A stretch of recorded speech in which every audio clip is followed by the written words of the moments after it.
Welcome everyone to today's deep dive. We've got a really specific and exciting mission today. We really do, Yeah, we were walking directly alongside those of you who are participating in the once a month church-wide fast over at Baseline Family Church. which is such a great initiative, by the way. Oh, absolutely. And the source material we're unpacking today is the daily devotional that was designed specifically to, guide you through this process. Right, because fasting isn't just about not eating. It's about what you're filling your mind with during that time. Exactly.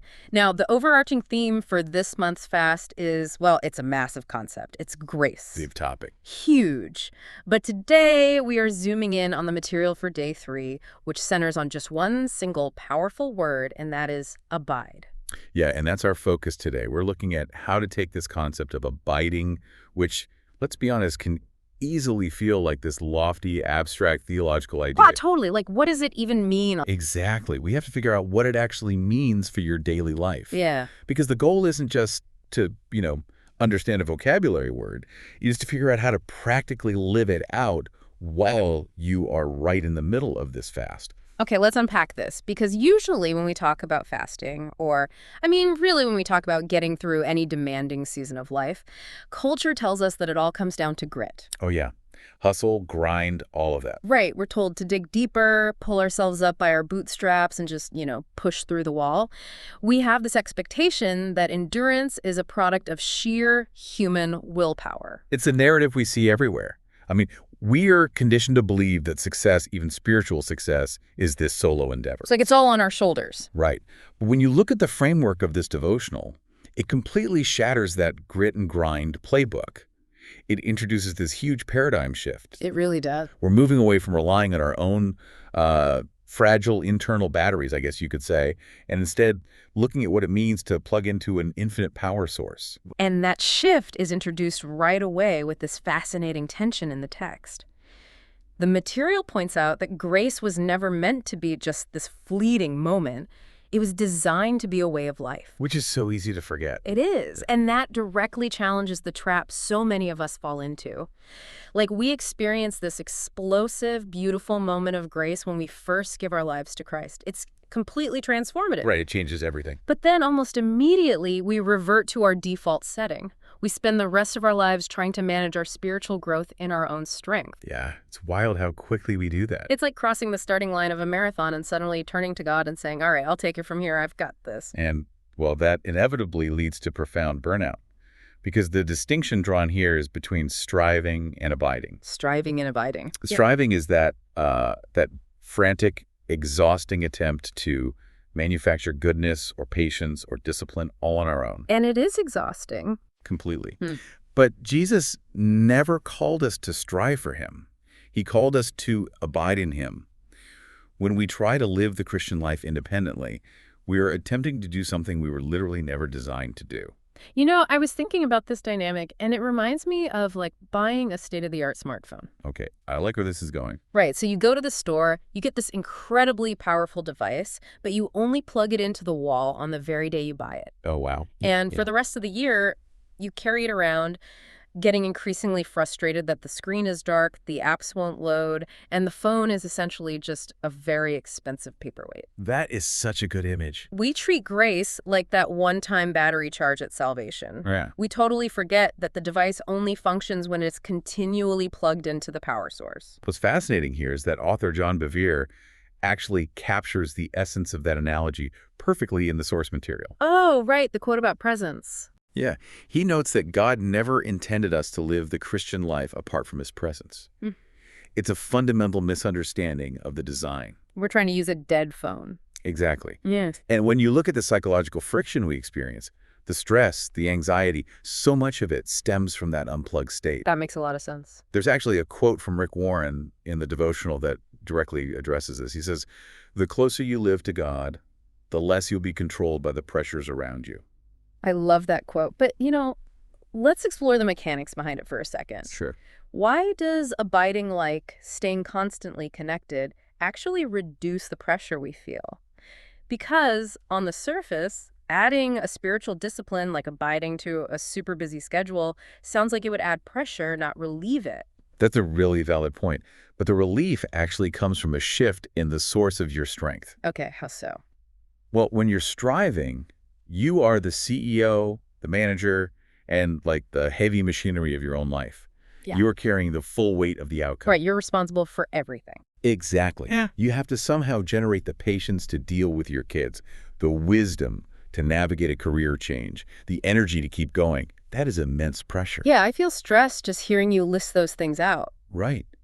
But when you shift to abiding, you are no longer the generator. You are the conduit. Ah, the conduit. The pressure dissipates because the expectation shifts from your finite human determination to an infinite divine presence.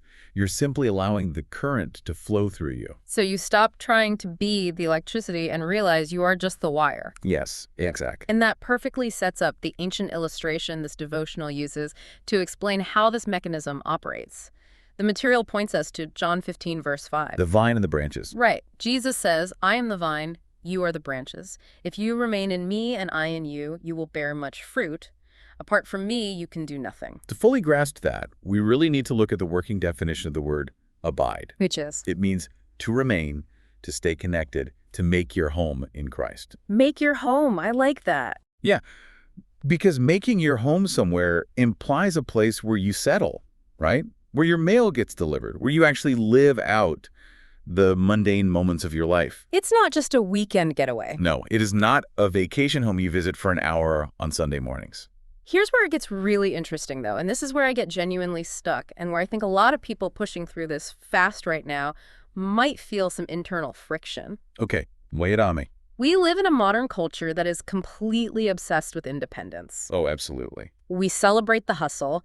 We idolize the self-made individual. So when we're confronted with the stark reality of this verse, the statement that apart from me, you can do nothing, it feels wildly countercultural. It really does. It goes against everything we're taught. And if I'm being perfectly honest, my immediate instinct is to argue with it. I look at my life and think, well, I actually can do quite a few things without him. I can send emails. I can hit my sales quota at work. I can mow the lawn. You're checking boxes. Yeah. There's this illusion of self-sufficiency because we check those boxes every single day. That is a very real, very modern pushback. The illusion of control is so strong. But we have to differentiate between worldly productivity and spiritual fruit. Oh, that's a good distinction. The text addresses this by clarifying the results of our actions. Sure, you can manufacture tasks, you can build a career or maintain a diet through sheer determination. Right. But you cannot produce lasting fruit. You cannot manufacture a profound, permanent transformation of your own heart. Wow. Yeah. Human willpower cannot produce genuine, selfless love or deep-seated joy in the middle of a crisis. That kind of internal change only happens when the life source of the vine flows into the branch. Because if we're the branch, we literally have no independent life source. Exactly. If you snap a branch off a grapevine and just throw it on the ground, it might stay green for a few days. It might still look healthy on the outside. But it's dying. Right, it's already dying. It has zero capacity to produce a grape on its own. Which brings us back to the reality of the Baseline Family Church fast you're all participating in right now. Yes, let's connect this back to the fast. Viewing this physical fast through the lens of John 15, verse 5, completely rewires the experience. How so? Well, if you approach fasting with a modern hustle culture mindset, it just becomes a spiritualized willpower contest. Like, how long can I hold out? Exactly. It's about proving your discipline, how long you can go, how tough you are. And if you fail, if you break the fast early, it just becomes this exercise in guilt and shame because your grit wasn't strong enough. Precisely. But if fasting is an exercise in abiding, it's not about proving your strength at all. That's a relief. It's a physical, bodily reminder of your profound weakness. It is an acknowledgement of your dependence on the vine. So every time your stomach growls today, or, every time you hit that 2.0 p.m. wall and feel your energy drop, it's not a signal to grit your teeth harder. No, not at all. It's a biological alarm clock going off in your body, reminding you, I am a branch, I am empty on my own, I need the vine. I love that. It strips away that illusion of self-sufficiency you mentioned earlier. It really does. Fasting forces you to confront how fragile your own energy and patience really are. And that posture of recognized weakness is exactly where God's grace is invited to flow through you most powerfully. But, you know, understanding that we are just branches on a vine leaves us with a massive practical problem. Okay, what's that? It's easy to conceptualize this while we're discussing theology on a deep dive or while you're sitting in a quiet church pew. But what happens when that branch goes back home or goes to work on a Tuesday afternoon? Transitioning from theory to practice. Exactly. The devotional takes this beautiful concept and drives it right into personal daily surrender. It breaks life down into 4 highly practical areas. Right. Home, workplace, church family, and spiritual life. Yeah. And the instruction for today's fast is clear. Do not just ask God to casually bless your day from a distance. Actively invite Him to walk through every single messy moment of it. So let's examine the mechanics of how that works in the first area, the home. Let's do it. The guidance here is incredibly grounding because it makes a vital distinction. It states that the strongest families are not the ones without problems. Which is a massive relief. Isn't it? Because when we talk about bringing grace into the home, the assumption is often that it's going to act as a magic wand. Right. Like everything will just be perfect. Yeah, we think if we abide correctly, the kids will stop screaming, the financial stress will vanish, and every single conversation will be peaceful. But friction is inevitable. Right. The difference lies in the mechanism of how you handle that friction. A family that is abiding continually invites Jesus into the everyday reality of that friction. What does that look like practically? It's a husband and wife choosing to seek Him together, rather than turning on each other during a disagreement over the budget. Oh, that's hard to do. It is. It's children watching their parents apologize and live out their faith in real time. Because when you're striving during an argument, your goal is to win. Yeah, you pull from your own defensive energy. Exactly. But when you are abiding, you introduce a third party to the conflict. You invite His peace into the room, and grace becomes the foundation that actually strengthens the relationship through the problem, rather than just magically erasing the problem. You are bringing the reality of your connection to the vine right into the middle of the spilled milk and the chaotic morning routine. Beautifully said. Now, the second area the material explores is the workplace.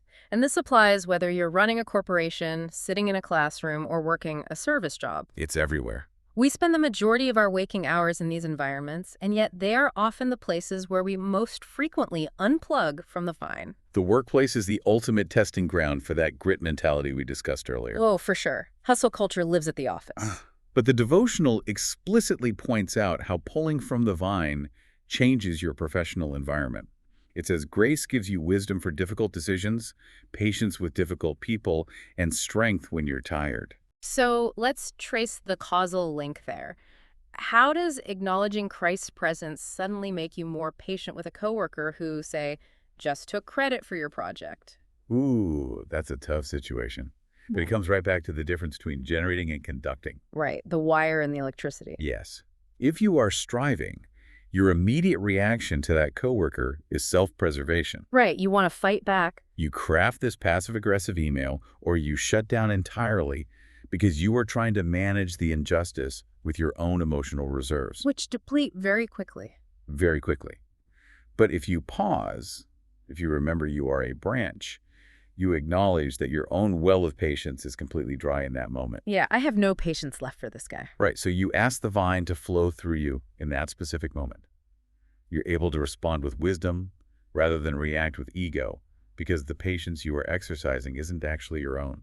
So what does this all mean for the listener? It means you don't leave your faith in the parking lot of the church on Sunday. No, you can't. If you are participating in this fast today, but you're still ruthlessly cutting people off in traffic on your commute or, acting with pure self-interest in a board meeting, there's a disconnect. A major disconnect. You're attempting to fast physically while remaining completely unplugged spiritually. And that holistic approach connects directly to the third area, the church family. Right. American culture heavily promotes a privatized, individualized faith. The whole "it's just me and Jesus" mentality. Which is so common. But the reality of abiding pushes against that isolation. Devotional frames the church not as an event to attend, but as the environment where we grow together. It mentions worshiping, serving, encouraging, and praying for one another. Think about the vine analogy again. A healthy vine doesn't just have one solitary branch extending out in nowhere. No, it looked pretty weird. It would. It's a massive, tangled network of branches, all drawing from the exact same source. You cannot separate your individual connection to Jesus from your connection to the rest of the branches. We're all in it together. God's grace is the sap that keeps the entire structure united. We simply were not designed to follow Jesus in a vacuum. We flourish when we remain connected to the community. Which leads right into the final area of daily surrender, your spiritual life. And this is where the transformation moves from external actions to internal reality. The heart of the matter. Exactly. The text describes a shift where prayer stops being a routine checklist. Reading the Bible becomes more than just scanning words on a page. It is the shift from a religious transaction to an actual relationship. Relationship, yeah. When you abide, spending time with Jesus begins to naturally shape your thinking and soften your heart. The more time the branch spends attached to the vine, the more the branch begins to take on the characteristics of the vine. So your character is transformed not because you're trying harder to be good, but simply because of your proximity to the source. Proximity is everything. And the devotional includes a grace reminder that distills this entire concept into one brilliant sentence. I love this line. It's so good. It says, grace is not just something you receive. It is someone you remain close to every day. That fundamentally changes the definition of the word. It really does. Grace is not a commodity. It's not a theological concept or some magic spell you invoke when you make a mistake. It is a person. Are you treating grace as a doctrine you mentally agree with or as a companion you are walking beside in the grocery store aisle? That is the question. That single question changes the entire weight of what we are doing on this deep dive and what you are doing in this fast. Absolutely. And as we bring this discussion toward its conclusion, and you continue navigating day 3 of the Baseline Family Church fast, it's vital to look at the ultimate goal the devotional lays out. Where does it anchor everything? It anchors everything in the verse immediately preceding the one we discussed earlier. John 15, verse 4 says, "Remain in me as I also remain in you. No branch can bear fruit by itself. It must remain in the vine." The core message drawn from that verse is incredibly grounding. It is. The greatest evidence of God's grace in your life isn't just a changed destination it isn't just the assurance of getting into heaven someday. Wrong. The most profound evidence of grace is a changed life that stays intimately close to Christ right now, in the messiness of today. It focuses entirely on the present reality of transformation. And the devotional provides a closing prayer that perfectly synthesizes this posture. What's the focus of the prayer? It's a prayer of complete surrender. It asks Father God to let His grace shape your thoughts, your decisions, and your character during the fast today. Inviting Him into everything. Exactly. The specific goal of that prayer is to bear fruit that brings glory to Him. It's the ultimate acknowledgement that apart from the vine, we truly can do nothing. It is the prayer of a branch asking to stay healthy and dependent. Yes. So as you move forward with the rest of your day, we want to leave you with a challenge. We want to build on that premise that grace is someone you remain close to. Because fasting doesn't pause the reality of life. Yeah. You're going to face friction today. Guaranteed. Right. So think ahead to the very next difficult task on your schedule or, the next frustrating conversation you're going to have. That stressful email is definitely still sitting in your inbox. Oh, yeah, it didn't delete itself. And the traffic on the way home is still going to be gridlocked. So true. Here's the thought to mull over as you face those moments. If grace is truly a person walking with you, how does treating that frustrating moment as a 3-person interaction, you, the other person in Christ, completely change how you respond? It changes everything. When you acknowledge that third presence, it is no longer just you striving against the problem. Right. It is you abiding in the vine, allowing a patience and a wisdom that is not your own to flow directly into the situation. Keep that image at the forefront of your mind today as you continue your fast. You are not a solitary battery running on empty. Not at all. You are a branch intricately connected to the vine. Lean fully into that infinite power source. Amen to that. Thanks for joining us for this deep dive. Stay plugged in, and we will catch you next time.